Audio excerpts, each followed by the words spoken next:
When to tip and when not to tip. That's the question. The drunk Englishman here coming at you. You know, I always say this. If you're gonna go out to a restaurant, please tip. You know what I'm saying? These people rely on tip money because they barely make any damn wage, these servers. And they rely on tip. If you can't afford the tip, then you can't afford to eat out. You know, that's what I always say. But there comes a line where I draw if the service is crappy. You know, I understand things are busy ever since COVID. Things have changed. And the customer service is just not there anymore. But these people have to deal with a lot. You know, if you were never a server, like I never did serving as a profession. But if you never done it, you don't know what actually it entails. You gotta deal with the public, which could be a bastard. You know, I wouldn't be able to deal with the public. I can't stand people. You know, I barely make it through my job having to talk to the blokes at my job, you know what I'm saying? But I put on a face, I pretend. I don't really care what they have to say, but as a server, you have to care what the customer says. If they want no onions, you gotta make sure they don't get any onions. If they have a peanut allergy, you better make sure you don't give them anything that's got peanuts in it. You get what I'm saying? So it's hard dealing with the bastard public. Because all y'all bastards out there. You know, but the public is not easy to deal with. Especially Karens and old people. They can be very tough and taxing on you if you're in the service industry. But I draw a line when, you know, if my beer goes empty while I'm eating my steak or filet mignon or salmon or red lobsters, you know what I'm saying? If my beer goes empty and I gotta wait to flag down the waitress, I know I get it, sometimes you're busy. You know, sometimes the restaurant's just packed full of bastards. But that's one thing that I drop $1 off my tip number if I'm dry. You know, I want to stay wet. You know what I'm saying? I want to stay drunk while I'm in the restaurant. I don't care if I have water, beer, wine, whiskey, whatever. Make sure that I'm always full on my drink.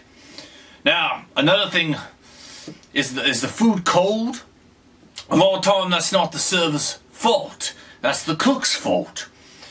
But if I say, you know, it's a little cold and you give me an attitude, then I'm not tipping it at all. I don't want attitude. Put on a fake smile. I gotta do it at my job. You should do it at yours, no matter the consequence. I know we have off days. You know, everybody's got the off day at work. But then that off day is gonna contribute to an off tip. Which means the tip is off the table. You know what I'm saying? Now, I tip better if I get excellent service. Now, excellent service is drink is always filled. You're tentative to the customer. You're always asking, do I need stuff? You know what I'm saying? You present yourself well. You smell good. You have a smile. You know what I'm saying? If you come over to my table and you got an attitude and you stink, and I can smell BO coming off you, you know, then I'm gonna not give you a tip. Me and my significant other go out and we call it Steve Buscemiing somebody, which means we don't tip at all. You know, the Reservoir Dogs. If you get it, if you know, you know. You know what I'm saying? We say, oh, this person's getting Steve Buscemi. We ain't leaving a tip because it's terrible service. But that rarely ever happens when I go out. You know, even if I have really shitty service, I'll just leave a shitty tip. I won't leave nothing at all. There's only a few times where I left absolutely nothing at all. But the bottom line is you should pretty much always leave something is what I'm trying to say. Because these people rely on them tips. And you don't never know what they're going through. You know, they could just be having a bad day.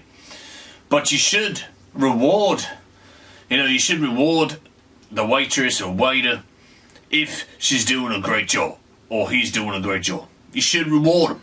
Same with bartenders. If they spike your drink a little better, give them an extra $1, or $2, or $3, or $4. You know, depending how much you're drinking. If they have an attitude, $1. You know, $1 per drink. That's what I tip at bars if you have an attitude. If you go above and beyond, I usually do $2 to $3 to $4 or $5. If you go above that, you know, to the point where we're having a conversation, you're my buddy now, you might get $20 tips at the bars. You know, it depends on the venue. If it's a higher class place, you gotta pay higher tips. You know what I'm saying? Don't be a cheap bastard if you go into a higher class place. If you go into a place that's just hustling and bustling, you know they're busy, throw an extra $1 or $2. You know, that's how many times I see these old bastards at these diners, they leave 50 damn cents on the table. Especially here in Florida. You know, we're about to have a damn hurricane again, or whatever, tropical storm. Debbie's coming up my ass tonight. Right now, people are just spending money and they're at the damn restaurants right now, but they're so damn cheap. They're worried about getting what else they need instead of helping the person that's helping them at the restaurant. You know, I see all the time here in Florida, these old bastards are cheap bastards. They leave nickels on the damn table. Don't do that, folks.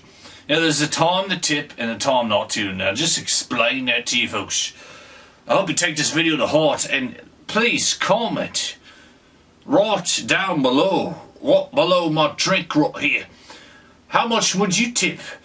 You know, if you had good service, and then do you still tip for bad service? Or do you just not tip at all? I want to know. You know, I'm curious. You know what I'm saying? Please, like, share, subscribe. I hope you enjoyed this video and have a drink on this old bastard here.